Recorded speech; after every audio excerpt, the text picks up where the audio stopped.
ಜಮೀನು ವಿವಾದ ಹಿನ್ನೆಲೆ ಅನುದಾನಿತ ಖಾಸಗಿ ಶಾಲೆಗೆ ಬೀಗ ಜಡಿಯಲಾಗಿದೆ. ಚಿತ್ರದುರ್ಗದ ಅಳಗವಾಡಿ ಗಂಗಾಧರಯ್ಯ ಸ್ಮಾರಕ ಪ್ರೌಢಶಾಲೆಗೆ ಬೀಗ ಹಾಕಲಾಗಿದೆ.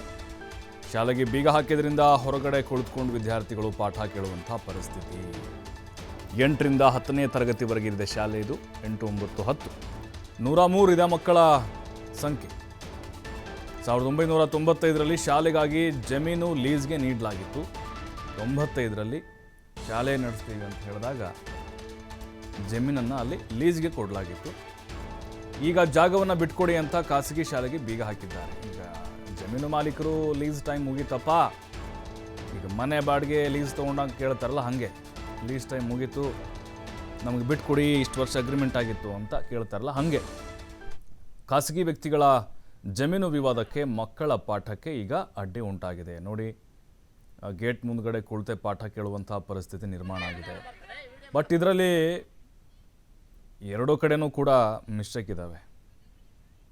ಯಾಕೆಂದರೆ ಅವನು ಅಗ್ರಿಮೆಂಟ್ ಏನು ಮಾಡಿದ್ದ, 95ರಿಂದ 2023 ಅಥವಾ 22ರವರೆಗೆ ನೀನು ಶಾಲೆ ನಡೆಸಪ್ಪ, ಆಮೇಲೆ ನಮ್ಗೆ ಬಿಟ್ಕೊಡು, ನಮ್ಮ ಜಾಗ ಅದು. ಇವನು ಅಂತ ಅಲ್ಲಿ ಅಗ್ರಿಮೆಂಟಿಗೆ ಸೈನ್ ಮಾಡಿ ಕೊಟ್ಟಿದ್ದ ಶಾಲೆಯನ್ನು ನಡೆಸ್ತಾ ಇರುವಂಥವ್ರು. ಈಗ ಅಲ್ಲಿ ಅವಧಿ ಮುಗಿದಿದೆ, ಇವರು ನನಗೆ ಜಮೀನು ಕೊಡಪ್ಪ ಅಂತ ಕೇಳ್ತಿದ್ದಾರೆ. ಅವರು ಇಲ್ಲ, ನಂಗೆ ಇನ್ನೂ ಸ್ವಲ್ಪ ಟೈಮ್ ಕೊಡಿ ಅಂತ ಹಂಗೆ ಕೇಳ್ತಿದ್ದಾರೆ. ಬಟ್ ಇದು ಸ್ವಲ್ಪ ಗೊಂದಲ ಇದೆ. ಬಟ್ ಇಲ್ಲಿ ಅನಾಥವಾಗ್ತಿರೋದು ಮಕ್ಕಳಲ್ವಾ? ನೀವೇನಾದರೂ ಮಾಡ್ಕೊಳ್ರಿ, ನಿಮ್ಮ ಅಗ್ರಿಮೆಂಟ್ ಯಾರಿಗೆ ಬೇಕೋ. ಈಗ ನೀವು ಬೇರೆ ಕಡೆ ಶಾಲೆ ಶಿಫ್ಟ್ ಮಾಡ್ತಿರೋ ಅಥವಾ ಅದೇ ಶಾಲೆಯಲ್ಲಿ ಕಂಟಿನ್ಯೂ ಮಾಡಿಸ್ತಿರೋ ಅದು ಗೊತ್ತಿಲ್ಲ. ಅಲ್ಲಿ ಪಾಪ ಮಕ್ಕಳು ಹೊರಗಡೆ ಕೂತ್ಕೊಂಡು ಪಾಠ ಕೇಳುವಂಥ ಪರಿಸ್ಥಿತಿ ನಿರ್ಮಾಣ ಆಗಿದೆ. ಬೀದಿಗೆ ತಂದುಬಿಟ್ರಲ್ಲ ಇಬ್ಬರು ಸೇರಿಕೊಂಡು. ಯಾವುದೇ ಖಾಸಗಿ ಶಾಲೆ ಆಗಿರಲಿ, ಸರ್ಕಾರಿ ಶಾಲೆ ಆಗಿರಲಿ, ಮಕ್ಕಳೇ ಅಷ್ಟೇ. 103 ವಿದ್ಯಾರ್ಥಿಗಳ ಭವಿಷ್ಯದ ಜೊತೆ ಚೆಲ್ಲಾಟ ನೀವು ಆಡ್ತಾ ಇದ್ದೀರಿ. ಖಾಸಗಿ ಅನುದಾನ ಸಹಿತ ಶಾಲೆ ಇದು. ಈಗ ಬೇರೆ ಕಡೆಗೆ ನಮ್ಮನ್ನ ಶಿಫ್ಟ್ ಮಾಡಬೇಕು ಅನ್ನುವಂಥ ಒತ್ತಾಯ ಕೇಳಿ ಬರ್ತಾ ಇದೆ. ಗಂಗಾಧರಯ್ಯ ಸ್ಮಾರಕ ಪ್ರೌಢಶಾಲೆ ಇದು, ಖಾಸಗಿ ಶಾಲೆ ಇದು. 95ರಿಂದ ಶುರುವಾಗಿದೆ. ಇಲ್ಲಿವರೆಗೂ ಸಾವಿರಾರು ವಿದ್ಯಾರ್ಥಿಗಳು ಇಲ್ಲಿ ವ್ಯಾಸಂಗವನ್ನು ಮಾಡಿದ್ದಾರೆ.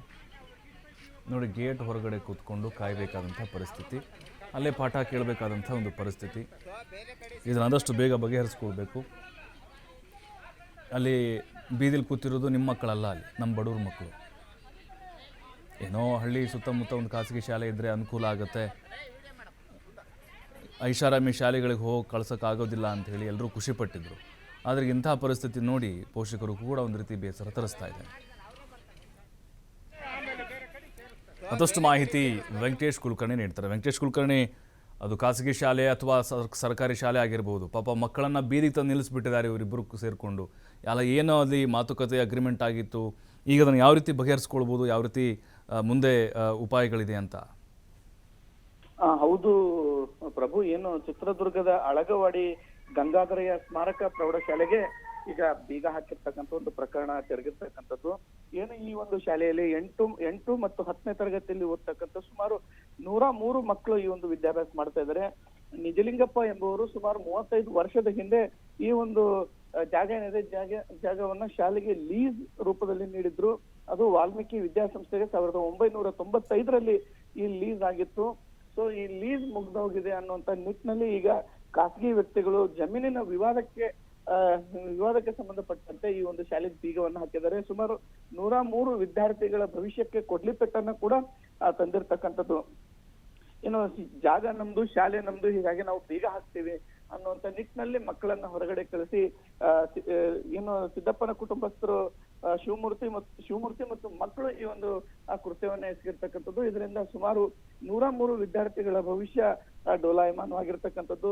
ನಮ್ಗೆ ಶಾಲೆ ಕೊಡಿಸಿ ಅಂತ ವಿದ್ಯಾರ್ಥಿಗಳು ಕೂಡ ಅಳಲನ್ನ ತೋಡ್ಕೊಂಡಿದ್ದಾರೆ. ಜೊತೆಗೆ ಈ ಒಂದು ಪ್ರಕರಣಕ್ಕೆ ಸಂಬಂಧಪಟ್ಟಂತೆ ಈಗಾಗಲೇ ಚಿತ್ರದುರ್ಗದ ಹಿರಿಯ ಅಧಿಕಾರಿಗಳ ಗಮನಕ್ಕೂ ಕೂಡ ತರಲಾಗಿದೆ.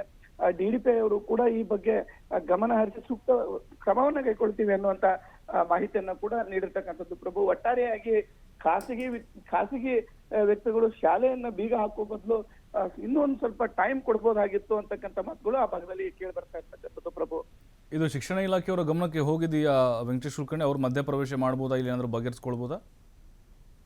ನಿಜವಾಗ್ಲೂ ಪ್ರಭು, ಈ ಒಂದು ವಿಚಾರಕ್ಕೆ ಸಂಬಂಧಪಟ್ಟಂತೆ ಗ್ರಾಮಸ್ಥರು ಕೂಡ ಏನು ಜಿಲ್ಲಾಡಳಿತ ಗಮನವನ್ನ ಸೆಳೆದ್ರು. ಹೀಗಾಗಿ ಜಿಲ್ಲಾಡಳಿತ ಮತ್ತು ಹಿರಿಯ ಅಧಿಕಾರಿಗಳು ಅಂದ್ರೆ ಶಿಕ್ಷಣ ಇಲಾಖೆ ಹಿರಿಯ ಅಧಿಕಾರಿಗಳು ಕೂಡ ಈ ಒಂದು ವಿಚಾರಕ್ಕೆ ಸಂಬಂಧಪಟ್ಟಂತೆ ಎಲ್ಲಾ ರೀತಿಯ ಕ್ರಮಗಳನ್ನ ಕೈಗೊಳ್ತೀವಿ, ವಿದ್ಯಾರ್ಥಿಗಳಿಗೆ ಭವಿಷ್ಯಕ್ಕೆ ಧಕ್ಕೆ ಆಗದ ರೀತಿಯಲ್ಲಿ ನಾವು ಕ್ರಮಗಳನ್ನ ಕೈಗೊಳ್ತೀವಿ ಅನ್ನುವಂತ ಭರವಸೆಯನ್ನ ಕೂಡ ನೀಡಿರ್ತಕ್ಕಂಥದ್ದು. ಸೊ ಇವರಿಬ್ಬರನ್ನ ಅಂದ್ರೆ ಏನು ಬೀಗ ಹಾಕಿದವರು ಮನವೊಲಿಸುವಂತ ಪ್ರಯತ್ನ ಕೂಡ ನಡೆದಿದೆ ಅನ್ನುವಂತ ಮಾಹಿತಿಗಳು ಲಭ್ಯವಾಗಿರ್ತಕ್ಕಂಥದ್ದು ಪ್ರಭು. ಅಂದರೆ ವೆಂಕಟೇಶ್ ಕುಲಕರ್ಣಿ, ಇಲ್ಲಿ ಜಮೀನು ಮಾಲೀಕರ ಈ ಏನು ಅವರ ಒಂದು ಈ ನಡೆ ಇದೆ ಅಲ್ವಾ, ಈಗ ಅಲ್ಲಿ ಆ ಮಕ್ಕಳನ್ನ ನೋಡಾದರೂ ಕೂಡ ಅವರು ಅವಕಾಶವನ್ನು ಕೊಡ್ಬೋದಾಗಿತ್ತು. ಬಟ್ ಹಣ, ಜಮೀನು, ಅಂತಸ್ತು, ಈ ಒಂದು ಸ್ವಾರ್ಥ ಪ್ರಪಂಚ, ಒಂದು ರೀತಿ ಮಾನವೀಯತೆ ಎಲ್ಲ ಸತ್ತು ಹೋಗ್ಬಿಟ್ಟಿದೆಯಾ ಅಂತ ಇವೆಲ್ಲ ನೋಡ್ತಾ ಇದ್ರೆ.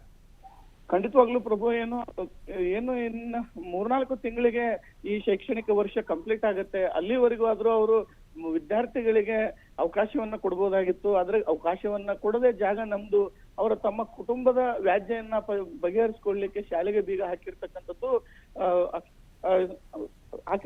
ವಿಚಾರಕ್ಕೆ ಸಂಬಂಧಪಟ್ಟಂತೆ ವ್ಯಾಪಕ ಖಂಡನೆ ಕೂಡ ವ್ಯಕ್ತವಾಗಿರ್ತಕ್ಕಂಥದ್ದು.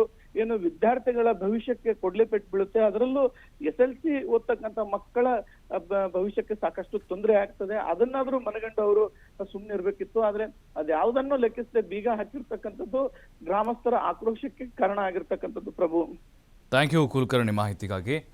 ಆದಷ್ಟು ಬೇಗ ಈ ಜಮೀನಿನ ಮಾಲೀಕರು ಅವಕಾಶವನ್ನು ಕೊಡಬೇಕು. ಒಂದು 3-4 ತಿಂಗಳಾದರೂ ಅವಕಾಶ ಕೊಡಿ. ಆಮೇಲೆ ಬೇರೆ ಕಡೆ ಶಾಲೆ ಶಿಫ್ಟ್ ಮಾಡ್ತಾರೋ ಅಥವಾ ಏನಾದರೂ ವ್ಯವಸ್ಥೆಯನ್ನು ಮಾಡ್ತಾರೋ ಅಥವಾ ಅಲ್ಲಿ ಶಾಲೆಯನ್ನು ಅವ್ರು ಮುಗಿಸ್ತಾರೋ, ಬೇರೆ ಕಡೆಗೆ ಏನಾದರೂ ಬೇರೆ ಶಾಲೆಗೆ ಏನಾದರೂ ಮರ್ಜ್ ಮಾಡ್ತಾರೋ. ಬಟ್ ಈಗ 1995ರಲ್ಲೇ ಲೀಜ್ ಕೊಟ್ಟಿದ್ರಂತೆ ಇವರು, ಶಿವಮೂರ್ತಿ ಅನ್ನೋರು. ಅವ್ರ ಮಕ್ಕಳು ಬಂದು ಸ್ವಲ್ಪ ಗಲಾಟೆ ಮಾಡಿ ಬೀಗವನ್ನು ಹಾಕಿದ್ದಾರೆ. ಇದನ್ನು ಸೌಜನ್ಯಯುತವಾಗಿ ಮಾತುಕತೆ ಮೂಲಕ ಬಗೆಹರಿಸ್ಕೊಳ್ಬೇಕು. ಜಿಲ್ಲಾಡಳಿತ, ಶಿಕ್ಷಣ ಇಲಾಖೆ ಅಧಿಕಾರಿಗಳು ಕೂಡ ಮಧ್ಯಪ್ರವೇಶವನ್ನು ಮಾಡಬೇಕು. ಮಕ್ಕಳ ಭವಿಷ್ಯ ಬೀದಿಗೆ ಬಂದು ನಿಂತಿದೆ. ಈಗ ಬೇರೆ ವಿಚಾರ ಇಲ್ಲಪ್ಪ, ನಾನು ಅವನು ಕಾಂಪ್ಲೆಕ್ಸ್ ಕಟ್ಕೊಂಡಿದ್ದ ಅಥವಾ ಏನೋ ಮನೆ ಕಟ್ಕೊಂಡಿದ್ದ, ಅವನೇನೋ ಪರ್ಸ್ನಲ್ ಕೆಲಸ ಮಾಡ್ತಿದ್ದ ಅಂತಂದರೆ ನಾವು ನಿಮಗೆ ಪ್ರಶ್ನೆನೇ ಮಾಡ್ತಾ ಇರಲಿಲ್ಲ. ಆದರೆ ಮಕ್ಕಳ ಭವಿಷ್ಯ ಅಂತ ಬಂದಾಗ ಎಲ್ಲರೂ ಕೂಡ ಒಂದೇ. ಈಗ ಅದೇ ನಿಮ್ಮ ಮಕ್ಕಳಿಗೆ ಇಂಥ ಪರಿಸ್ಥಿತಿ ಬಂದಿದ್ದರೆ, ಈಗ ಬೀಗ ಹಾಕಿದಿರಲ್ಲ, ನಿಮ್ಮ ಮಕ್ಕಳು ಇದೇ ಸ್ಕೂಲಲ್ಲಿ ಓದ್ತಾ ಇದ್ದಾರಾ? ಇಲ್ವಲ್ಲ. ಇದೇ ಸ್ಕೂಲಲ್ಲಿ ಓದ್ತಾ ಇದ್ದರೆ ನೀವು ಬೀಗ ಹಾಕ್ತಿದ್ರಾ? ಅಥವಾ ಬೇರೆ ಶಾಲೆಯಲ್ಲಿ ಹಿಂಗಾಗಿದ್ದರೆ ನೀವು ಸುಮ್ಮನೆ ಇರ್ತಿದ್ರಾ? ಹೋಗಿ ಪ್ರಶ್ನೆ ಮಾಡ್ತಾಯಿದ್ರಿ, ನಮ್ಮ ಮಕ್ಕಳ ಭವಿಷ್ಯ ಹಾಳಾಗ್ತಿದೆ ಅಂಥೇಳಿ.